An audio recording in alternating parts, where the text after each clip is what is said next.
Hello friend, electrical life में आप सभी का स्वागत है। फ्रेंड्स, हम डिस्कस करेंगे यूपीपीसीएल टीजी 2, यूपी आर्मिनल टीजी 2 के लिए इम्पोर्टेंट एमसीक्यू, जो कि दी प्लेटफॉर्म बुक का है। और ये सारे के सारे एमसीक्यू जो हैं सब एग्ज़ाम के पॉइंट के हिसाब से बहुत ही इम्पोर्टेंट हैं। ठीक है, तो इन महत्वपूर्ण क्वेश्चनों का अगर आप सॉल्यूशन कर लेते हैं तो आपके एग्ज़ाम के लिए बहुत ही बेनिफिट आपको मिलेगा और बहुत ही एडवांटेज मिलेगा इसका। ठीक है, तो उसके लिए आपको कुछ नहीं करना है, सिर्फ चैनल को सब्सक्राइब करना है, शेयर करना है।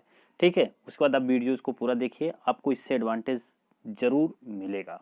ठीक है, चलिए अगर हम बात करें अपने पहले क्वेश्चन की, तो हमारा पहला क्वेश्चन आज का है कि किस कारणवश लेड एसिड बैटरी में सेपरेटर लगाया जाता है। देखिए ये सेपरेटर, ठीक है, जो लेड एसिड बैटरी है उसमें हम यूज करते हैं सेपरेटर। क्यों लगाते हैं? ऑप्शन है पोलराइजेशन को रोकने के लिए, करंट के बहाव में मदद के लिए, आंतरिक रेजिस्टेंस कम करने के लिए, आंतरिक शॉर्ट सर्किट को रोकने के लिए। देखिए बहुत ही बढ़िया क्वेश्चन है, सेपरेटर का इस्तेमाल क्यों करते हैं। अब देखिए अगर कोई भी बैटरी है तो उस बैटरी में एक होता है धनात्मक प्लेट और एक होता है ऋणात्मक प्लेट। अब इस धनात्मक और ऋणात्मक प्लेट को अलग करने के लिए, सेपरेट का मतलब होता है अलग करना। ठीक है, तो पॉजिटिव प्लेट और निगेटिव प्लेट दोनों को सेपरेट करने के लिए हम लोग ये इस्तेमाल करते हैं सेपरेटर का। ठीक है, अब अगर हम इसको अलग करते हैं तो इससे क्या नहीं होता है। देखिए अगर आप पॉजिटिव प्लेट और निगेटिव प्लेट को सेपरेट कर रहे हैं तो इससे क्या होगा कि पॉजिटिव से निगेटिव के बीच में शॉर्ट नहीं होगा। ठीक है, शॉर्ट नहीं होगा तो ये जो प्लेट्स होती हैं उनके अंदर की वह खराब नहीं होगी, यानी लेड एसिड बैटरी आपकी खराब नहीं होगी। ठीक है, तो इसका करेक्ट आंसर होगा कि आंतरिक शॉर्ट सर्किट को रोकने के लिए। देखिए आंतरिक यानी पॉजिटिव और निगेटिव प्लेट के बीच में जो शॉर्ट सर्किट होगा उसे रोकने के लिए हम लोग सेपरेटर का इस्तेमाल करते हैं। ओके, चलिए अगला क्वेश्चन है। अगला है क्या होता है जब लेड एसिड बैटरी पूर्णतः डिस्चार्ज होती है। बहुत ही बढ़िया क्वेश्चन है कि लेड एसिड बैटरी अगर पूर्ण रूप से क्या है, डिस्चार्ज है, तो उस कंडीशन में क्या होता है। ठीक है, तो देखिए जब लेड एसिड बैटरी पूर्ण रूप से क्या होती है, डिस्चार्ज होती है, तो आपका जो होता है कि दोनों एनोड और कैथोड किसके बने होते हैं, PbSO4 के बन जाते हैं। जब क्या होती है, पूर्ण रूप से डिस्चार्ज होती है। पूर्ण रूप से अगर डिस्चार्ज होती है तो एनोड और कैथोड किस चीज के बन जाएंगे, PbSO4 के बन जाएंगे। ठीक है, क्वेश्चन बहुत ही बढ़िया है। डिस्चार्ज जब होगी तो PbSO4 बन जाएगा। उसके बाद क्या होता है जब लेड एसिड बैटरी चार्ज होती है, तो जब लेड एसिड बैटरी चार्ज होती है तो क्या होता है, एनोड का रंग बदल जाता है, सेल की वोल्टता कम होती है, इलेक्ट्रोलाइट की स्पेसिफिक ग्रेविटी बढ़ जाती है, धारा का मान अति निम्न हो जाता है। ठीक है, तो देखिए जब भी हम लेड एसिड बैटरी को चार्ज करते हैं, यानी जब चार्ज होती है, तो उस कंडीशन में क्या होता है कि जो स्पेसिफिक ग्रेविटी होती है वह हमारी इंक्रीज हो जाती है। ठीक है, तो याद रखिएगा कि ग्रेविटी जो आपकी स्पेसिफिक ग्रेविटी है, ठीक है, स्पेसिफिक ग्रेविटी जब चार्ज होती है तो 1.25 के आसपास होती है, जब डिस्चार्ज होती है तो 1.14 के आसपास होती है। ये आपको याद रखना है कि कब कितनी होती है।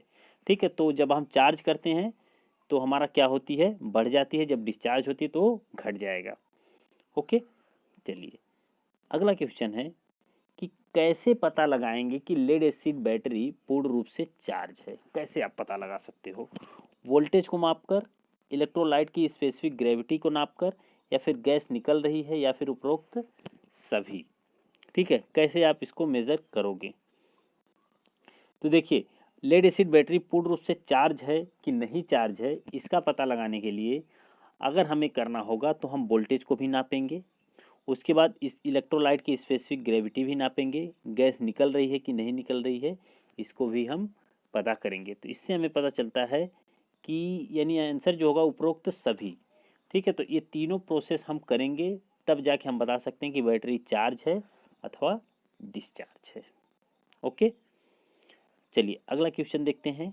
अगला क्वेश्चन है कि इलेक्ट्रोलाइट का अपेक्षिक घनत्व कितना होगा अगर बैटरी पूर्ण रूप से चार्ज हो। अब देखिए बैटरी अगर पूर्ण रूप से चार्ज है, तो फिर आपेक्षिक घनत्व कितना होगा? मैंने आपसे कहा कि जब बैटरी हमारी चार्ज होती है तो अपेक्षिक घनत्व कितना होता है 1.25 के पास, और जब डिस्चार्ज होती है तो 1.14 के आसपास होती है। तो ये जो नंबर्स है ना, ये नंबर आपको याद होना चाहिए कि जब चार्ज है तो क्या होता है और जब डिस्चार्ज है तो क्या होता है। तो क्वेश्चन बहुत इंपॉर्टेंट है। देखो क्वेश्चन आपका बन सकता है, हो सकता है डायरेक्टली आपसे ये ना पूछ के ये पूछ लेता कि डिस्चार्ज की कंडीशन में क्या होती है। तो ऑप्शन में आपको देखिए ये मिल रहा है 1.285 और एक मिल रहा है 1.14, ऐसे मिल रहा है ना।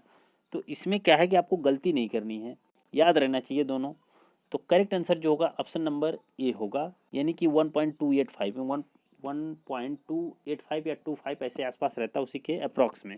ठीक है, और ये जो 1.114, ये याद रखिएगा कि ये कंडीशन कब है, जब डिस्चार्ज होती है, और चार्ज के लिए कंडीशन आपकी ए वाली है। ओके, चलिए अगला क्वेश्चन कि धन प्लेट और ऋण प्लेट क्रमशः क्या होंगे जब बैटरी पूर्ण रूप से चार्ज हो? तो धन प्लेट और ऋण प्लेट क्रमशः क्या होते हैं जब बैटरी पूर्ण रूप से क्या होती है, चार्ज होती है? तो शुद्ध लेड और लेड परऑक्साइड, या लेड परऑक्साइड और लेड सल्फेट, लेड परऑक्साइड और शुद्ध लेड, लेड सल्फेट और लेड ऑक्साइड, किस में बदलता है? जब बैटरी आप पूर्ण रूप से चार्ज किए हैं तो जो पॉजिटिव प्लेट है और निगेटिव प्लेट है किस में बदल जाती है? तो देखिए लेड परऑक्साइड और शुद्ध लेड में हमारा क्या बदल जाता है, धन प्लेट और ऋण प्लेट, यानी लेड परऑक्साइड और शुद्ध लेड में हमारा ये बदल जाता है। तो करेक्ट आंसर होगा ऑप्शन नंबर सी, यानी कि 76 नंबर का जो क्वेश्चन है उसका आंसर होगा ऑप्शन नंबर सी। चलिए अगला क्वेश्चन है कि इलेक्ट्रोलाइट कैसा होगा यदि बैटरी चार्ज हो? अब अगर बैटरी चार्ज है तो इलेक्ट्रोलाइट कैसा होगा? गाढ़ा होता है, पतला होगा, पानी से मिलकर पतला होता है, कोई परिवर्तन नहीं होता है। 77 नंबर का जो क्वेश्चन, अब बैटरी पूर्ण रूप से अगर चार्ज है, ध्यान से देखना, बैटरी पूर्ण रूप से चार्ज है तो चार्ज की कंडीशन में जो इलेक्ट्रोलाइट हमारा होता है वह पूर्ण रूप से क्या होता है, गाढ़ा होता है। अगर डिस्चार्ज है तो थोड़ा सा पतला होगा, यानी हल्का होगा, डाइल्यूट होगा। क्लियर है, याद रखना इस चीज को आप। अगला क्वेश्चन देखते हैं। अगला क्वेश्चन है कि निम्न में कौन लेड एसिड बैटरी की एम्पियर घंटे मतलब दक्षता दर्शाता है? तो लेड एसिड बैटरी की जो एम्पियर आवर एफिशिएंसी है वो मैंने आपको बताया था, ये आपको याद रखने की ज़रूरत है। ठीक है, ये आपको हमेशा याद रखना है कि कितना होती है, ये आप याद रखोगे तो सही है। ठीक है, तो एम्पियर आवर एफिशिएंसी यानी एम्पियर घंटा एफिशिएंसी आपसे पूछ रहा है। तो एम्पियर आवर एफिशिएंसी जो होती है वो 90 से 95% होती है, 90 से लेके 95% के अप्रॉक्स में होती है। याद रखना कि जब आपसे एम्पियर आवर इफिशियंसी पूछे यानी एम्पियर घंटा दक्षता पूछ रहा है तब, लेकिन अगर यहीं पे वाट आवर इफिशियंसी पूछ लेता, वाट आवर इफिशियंसी आपसे पूछ लेता, तो वहाँ पे आपका आंसर बदल जाएगा, फिर आंसर आएगा 80 से लेके 85% के बीच में आपका होती है। ठीक है, तो इसे आपको याद रखना है, इस चीज़ को आप इग्नोर नहीं कर सकते हो कि एम्पियर आवर पूछा है कि आपसे वाट आवर पूछा है। तो एम्पियर आवर पूछा है तो 90 से 95, वाट आवर पूछा है तो 80 से 85% के बीच में आप मतलब कि होता है हमारा। ठीक, चलिए अगला क्वेश्चन है कि निम्न में से कौन लेड एसिड बैटरी का अनुमानित कार्यकाल दर्शाता है? अब लेड एसिड बैटरी है उसका अनुमानित कार्य मतलब कार्यकाल यानी कितने दिनों तक बैटरी आप यूज में कर सकते हो, कितने मैक्सिमम आप कितने डेज या कितने वर्ष तक यूज कर सकते हो? 6 माह के लिए, 100 वर्ष के लिए, 2 से 5 वर्ष के लिए, 5 से 10 वर्ष के लिए। तो देखिए इसमें दो ऑप्शन तो आप वैसे ही नेगलेक्ट कर सकते हो, जिससे अगर आपको नहीं याद है, सपोज मैं बता रहा हूँ आपको नहीं याद है, तो आप 6 माह तो नहीं मान सकते, कोई भी बैटरी लाओगे 6 महीने थोड़ी ना चलती, उसकी गारंटी 1 साल 2 साल से ऊपर की होती है। ठीक है, तो ये कम से कम आपका ये तो गलत होगा, और 100 वर्ष कोई बैटरी चलेगी ये भी गलत है। ठीक है, 100 वर्ष तो नहीं चलेगी, 100 वर्ष तो इंसान नहीं जी रहे हैं, बैटरी कहाँ से जिएगी? ठीक है, उसके बाद 2 से 5 वर्ष ये आपका हो सकता है, या फिर 5 से 10 वर्ष हो सकता है। अब अगर आप ध्यान से देखेंगे, अगर आप नॉर्मल आप प्रैक्टिकली अगर सोचें कि आपके गांव में, आपकी कहीं भी, आपके घर पे अगर बैटरी है किसी के पास, जो भी आप लगाते हो, मान लो लेड एसिड बैटरी है, एक बैटरी नॉर्मल बैटरी समझिए चलिए, तो उस बैटरी में आप देखोगे कि आप लगवाते हो, मान लो अपने घर लगवाए हो बैटरी, तो आप कितने दिन चला सकते हो उसको? 2 से 5 साल या 5 से 10 साल मैक्सिमम यही करते हो। 10 साल कोई बैटरी चल जाए ये बहुत रेयर केस में होता है, ऐसा नहीं है। इसलिए इसकी जो अनुमानित कार्य मतलब कार्यकाल होता है वो होता है 2 से 5 वर्ष। 2 से 5 वर्ष इसका अनुमानित कार्यकाल होता है। ठीक है, चलिए अगला क्वेश्चन है। अगला क्वेश्चन है, क्या होगा जब बैटरी ओवरचार्ज हो जाएगी। जब कोई भी बैटरी है, सपोज क्या हो रही है, ओवरचार्ज हो रही है, तो ओवरचार्ज की कंडीशन में क्या होता है। आंतरिक रेजिस्टेंस यानी इंटरनल रेजिस्टेंस बढ़ जाएगा, पानी की कमी हो जाएगी, अधिक गैस निकलेगी, उपरोक्त सभी लक्षण। तो जो 80 नंबर का क्वेश्चन है उसका करेक्ट आंसर क्या होगा जब बैटरी आपकी क्या होती है, ओवरचार्ज होती है। तो ओवरचार्ज की कंडीशन में क्या होगा कि अधिक गैस निकलेगी, पहली चीज तो पानी की कमी हो जाएगी और आंतरिक रेजिस्टेंस भी बढ़ जाएगा। तो करेक्ट आंसर जो होगा ऑप्शन नंबर डी, यानी उपरोक्त सभी लक्षण आपको जब दिखेंगे तो बैटरी आपकी ओवरचार्ज हो जाएगी, तो ये सब चीज़ें आपको दिखने लगेंगी। ठीक है, तो करेक्ट आंसर जो होगा ऑप्शन नंबर डी होगा। चलिए अगला क्वेश्चन है। अगला है, किस लक्षण द्वारा बैटरी की चार्जिंग का पता लगाएंगे। अब देखिए किसके लक्षण द्वारा हम बैटरी की चार्जिंग का पता लगाएंगे। इलेक्ट्रोलाइट की स्पेसिफिक ग्रेविटी से, इलेक्ट्रोलाइट के तापमान से, इलेक्ट्रोलाइट का रंग कैसा है, इलेक्ट्रोलाइट का तल कैसा है, किसके द्वारा हम पता लगाएंगे। ठीक है, तो आपको यही बताना है किसके द्वारा हम पता लगाएंगे।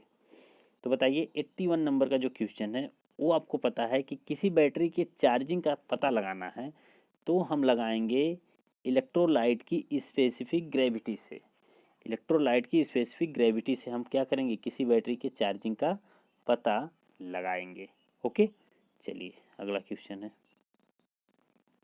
अब देखिए, किस बैटरी को ट्रिकल चार्जिंग की आवश्यकता होती है। देखिए एक नया शब्द इसमें जुड़ा है, ट्रिकल चार्जिंग।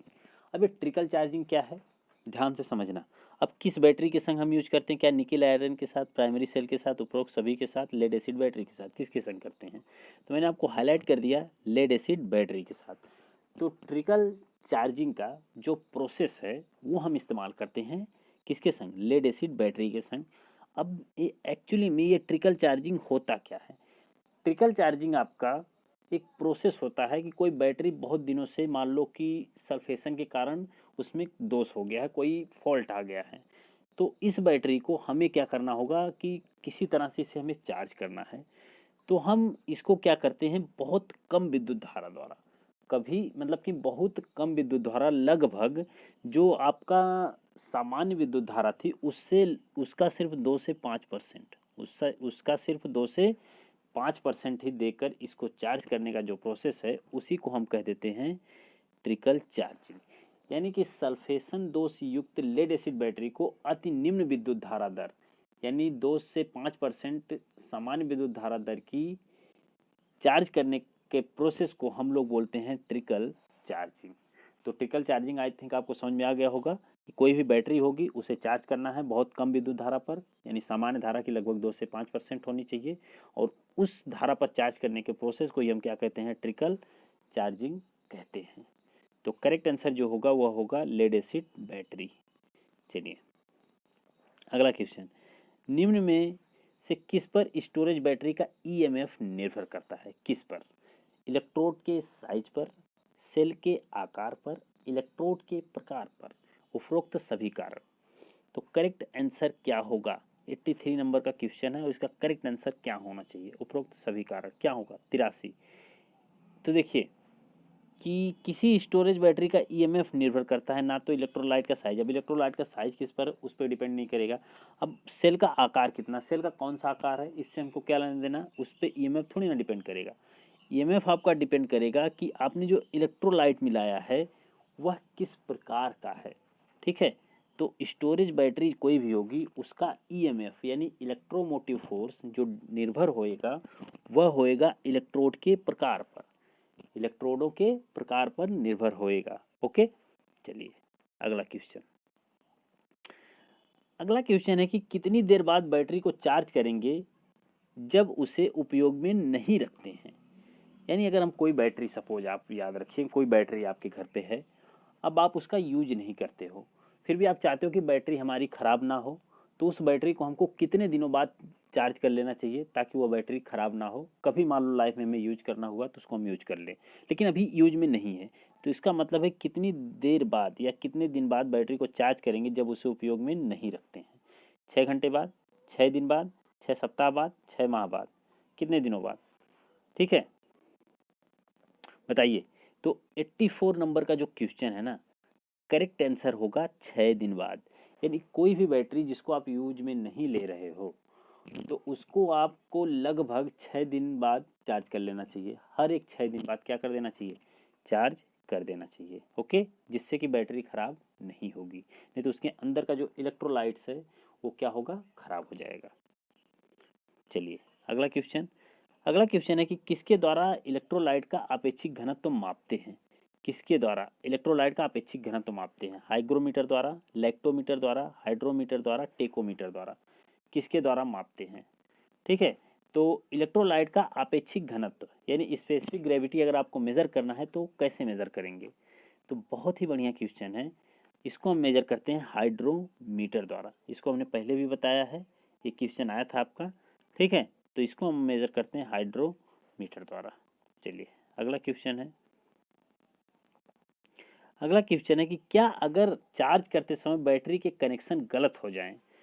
अगर आप मान लो बैटरी को चार्ज कर रहे हो और चार्ज के समय ही उसका कनेक्शन आपने उल्टा लगा दिया यानी गलत लगा दिया, तो क्या होगा, बहुत अधिक करंट लेगी, करंट बहुत कम लगेगी, बहुत कम मतलब बिल्कुल करंट नहीं लेगी, बैटरी बहुत अधिक मात्रा में करंट देगी।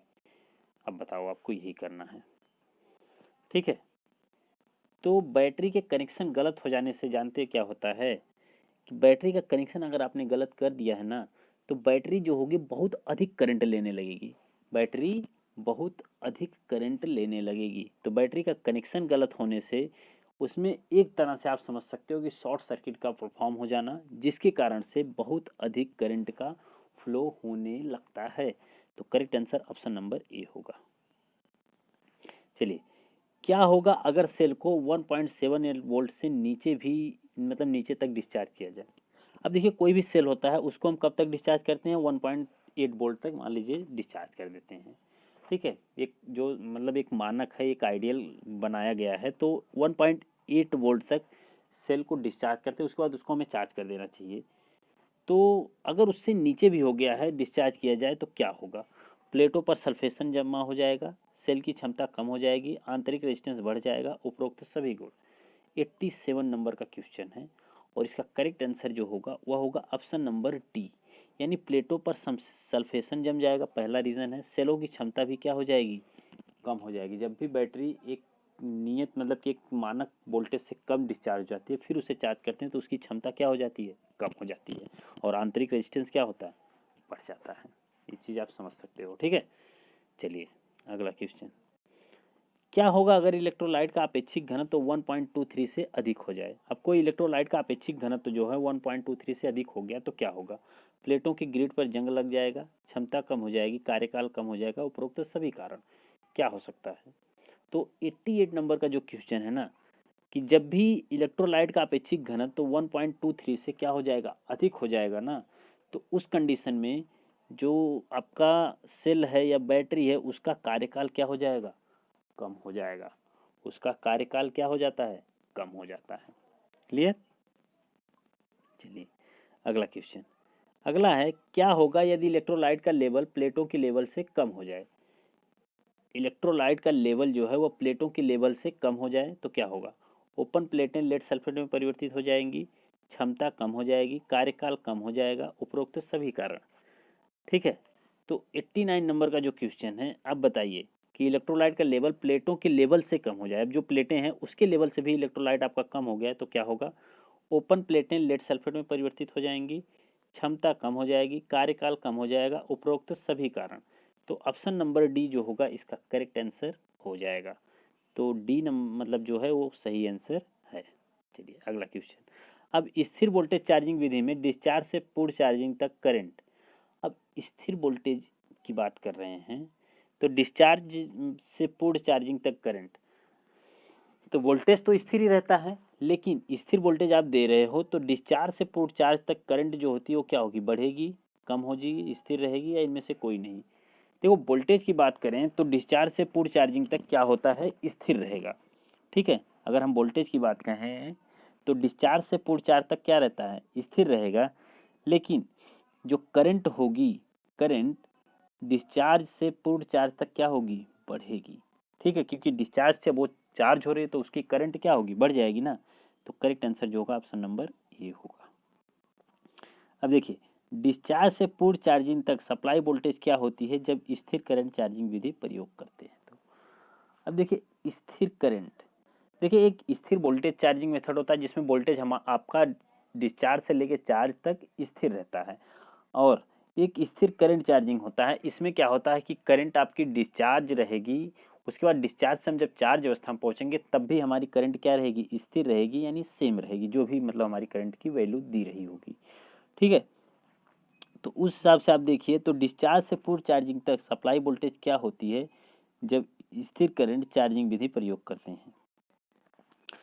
बढ़ती रहती है, कम होती रहती है, स्थिर रहती है, इनमें से कोई नहीं। ठीक है, तो देखिए जब स्थिर करंट चार्जिंग विधि का प्रयोग करते हैं तो डिस्चार्ज से पूर्ण चार्जिंग तक सप्लाई वोल्टेज क्या होती है, स्थिर रहता। बहुत ही इंपॉर्टेंट क्वेश्चन है, इसे याद रखिएगा कि जब करंट स्थिर होगी तो वोल्टेज आपका V बराबर I इंटू आर, ये भी क्या होगा, स्थिर होगा। ठीक है, लेकिन अगर आपका वोल्टेज स्थिर है तो करंट नहीं स्थिर होगी, डिस्चार्ज से चार्ज तक बढ़ेगी वह। ठीक है, ये बात आप याद रखिएगा, बहुत ही बढ़िया क्वेश्चन है ये वाला। चलिए अगला क्वेश्चन, अगला क्वेश्चन है कि रॉड शुष्क सेल में धनात्मक प्लेट का कार्य करता है, यानी किसमें, रॉड शुष्क सेल में धनात्मक प्लेट का कार्य जो है वो कौन करता है? क्या वो कार्बन का है, मतलब तांबे का है, लोहे का है, कार्बन का है या पीतल का है? तो आपको पता होगा शुष्क सेल में जो धनात्मक प्लेट यानी कैथोड का काम जो करता है वो कौन करता है, कार्बन करता है। कैथोड का काम कौन करता है, कार्बन करता है। तो सही आंसर आपका ऑप्शन नंबर सी हो जाएगा। चलिए अगला क्वेश्चन, अगला क्वेश्चन है निम्न में कौन शुष्क सेल का विद्युत वाहक बल दर्शाता है? तो 93 नंबर का जो क्वेश्चन, ये हमने शुष्क सेल का विद्युत वाहक बल पहले के क्वेश्चनों में भी देखा है, अब मिल गया क्वेश्चन तो आप बहुत आसानी से कर सकते हैं। तो 1.5 वोल्ट होता है, इसके बारे में हमें उतना डिस्कशन करने की ज़रूरत नहीं है। चलिए अगला क्वेश्चन क्या है कि कौन सी राशि अधिक मिलेगी अगर सेलों को समांतर क्रम में सजाएं? तो सेलों को समांतर क्रम में सजाने से हमारा जो करंट होती है वो ज़्यादा मिलती है। ये क्वेश्चन पहले भी आया है तो हमने इसके बारे में डिस्कशन किया था। ठीक, चलिए अगला क्वेश्चन है कि लेड एसिड बैटरी में, देखिए लेड एसिड बैटरी के इलेक्ट्रोलाइट में पानी तथा अम्ल का अनुपात रखते हैं। ये क्वेश्चन भी हमारा पहले आ चुका है और इसके बारे में भी हमने डिस्कस किया है कि 3:1 का हम रखते हैं। जब हमने पहली बार भी पढ़ाया था, जब लेड एसिड बैटरी आई थी तो पूरा हमने लेड एसिड बैटरी के बारे में बताया था। तो उसमें करेक्ट आंसर जो था ऑप्शन नंबर सी आपका हो जाएगा। तो 95 नंबर का जो क्वेश्चन है वो ऑप्शन नंबर सी करेक्ट होगा। चलिए अगला क्वेश्चन है कि प्रति सेल वोल्टेज कितना होता है यदि बैटरी पूर्ण चार्ज हो? तो प्रति सेल वोल्टेज कितना होता है यदि बैटरी पूर्ण चार्ज हो? अगर कोई बैटरी पूर्ण रूप से चार्ज हो तो प्रति सेल वोल्टेज कितना होता है? ठीक है, 96 नंबर का जो क्वेश्चन है, तो प्रति सेल वोल्टेज आपका होता है 2.2 वोल्ट, 2.2 वोल्ट। चलिए अगला क्वेश्चन, इलेक्ट्रोलाइट का अपेक्षित घनत्व क्या होगा यदि बैटरी पूर्ण रूप से डिस्चार्ज हो? तो ये भी क्वेश्चन आया है और हमने अभी भी बताया है कि बैटरी जब भी पूर्ण डिस्चार्ज होती है तो जो इलेक्ट्रोलाइट का अपेक्षित घनत्व होता है वो आपका होता है 1.14, 1.14, और जब पूर्ण रूप से चार्ज होती है तो 1.25 होता है, 1.25। ठीक है, ये आपको याद रखना है। अब देखिए अगला क्वेश्चन है कि ये बैटरी की क्षमता 200 एम्पियर आवर है। यदि बैटरी पर लगा कोड 5 एम्पियर धारा लेता है तो बैटरी कितने घंटे कार्य करेगी? अब देखिए 200 एम्पियर आवर की बैटरी है और उस पर लगा कोड है 5 एम्पियर धारा लेता है, तो बैटरी कितने घंटे चलेगी? तो कितना, 5 दूनी 10, तो 20 घंटे चलेगी। 5 चौको 20, ठीक है, तो 40 घंटे चलनी चाहिए। अब कैसे निकालिए, देखिए क्षमता आपसे पूछा है, कितनी करंट ले रहा है, 5 एम्पियर की करंट ले रहा है ना, तो आवर ही पूछ रहा है, तो 200 एम्पियर आवर है, 200 एम्पियर आवर, यानी कि 200 एम्पियर आवर के लिए आपको अगर 5 एम्पियर मान लो दे दिया गया कि 5 एम्पियर बैटरी की क्षमता है, तो 200 एम्पियर आवर में आपको निकालना है, तो डायरेक्ट हम क्या कर देंगे, डिवाइड कर देंगे 5 से, तो हमारा निकल के आ जाएगा, एम्पियर से एम्पियर हमें काटना है, आवर बच जाएगा, तो 5 चौक को 20, तो हो जाएगा 40 आवर, 40 घंटे। तो ऑप्शन नंबर बी जो होगा वो करेक्ट आंसर हो जाएगा।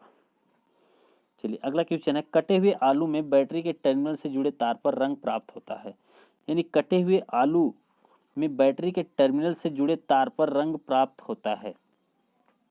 कटे हुए आलू में जो बैटरी के टर्मिनल से जुड़े हुए तार पर रंग कैसा मिलता है, लाल, पीला, हरा, स्लेटी। 99 नंबर का जो क्वेश्चन है तो उसका करेक्ट आंसर होगा हरा। कैसा मिलेगा तार का रंग, आपको हरा मिलेगा।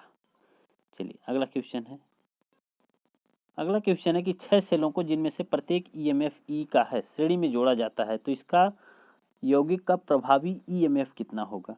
अब देखिए 6 सेल है, मान लीजिए कि ऐसे ये जुड़ा हुआ है, ऐसे करके मान लीजिए 6 सेल आपके जुड़े हुए हैं, 6 सेल जुड़े हुए हैं, तो प्रभावी पूछ रहा है कि कितना होगा। टोटल ई आर रिजल्टेंट पूछ रहा है। तो प्रभावी ईएमएफ जो होता है, देखो सीरीज में जितने रहते हैं वह बेसिकली क्या होता है कि जुड़ जाते हैं, या फिर आप समझ सकते हो कि इसमें केवीएल लगा दो।